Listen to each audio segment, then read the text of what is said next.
हमारे power star Pawan Singh अभी जानते हैं कि इंडिया में है नहीं, वो लंदन गए हैं। और हमारे पावर स्टार पवन सिंह का एक से एक बढ़ बढ़ के जो है ना भैया सॉन्ग पेंडिंग में पड़ा हुआ है।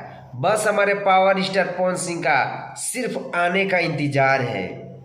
और हमारे पावर स्टार पवन सिंह जिस दिन इंडिया आ गया तो सोचिए कि भोजपुरी इंडस्ट्री में जो है ना इतना तांडव तहलका मचाने वाला सब सॉन्ग आप लोगों को सुनने के लिए मिलेगा ना भाई, कि आप लोग सुन करके एकदम खुशी से झूम जाइएगा।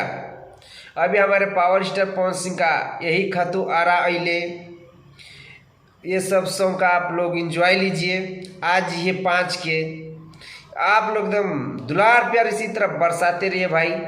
और आप लोग का जो डिमांड है कि हमारे पावर स्टार पवन सिंह का दूसरा गाना कब आएगा, तो बस कुछ दिन इंतज़ार कर लीजिए।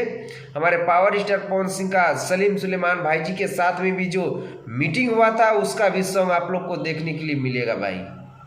बस कुछ ही देर इंतज़ार कर लीजिए, कुछ ही दिन इंतज़ार कर लीजिए। हमारे पावर स्टार पवन सिंह जैसे ही आएंगे लंदन से और आप लोग के लिए एकदम बारी बारी से सॉन्ग और बहुत सारा सुनने के लिए मिलेगा भाई।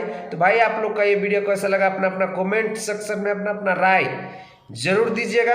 अगर आप लोग हमारे चैनल पे नए हैं तो चैनल को भी सब्सक्राइब करके जुड़ जाइएगा, ताकि हम पावर स्टार पवन सिंह के बारे में हमेशा वीडियो बनाते रहते हैं। मिलते हैं आप लोगों से नेक्स्ट वीडियो में। वंदे मातरम, हर हर महादेव।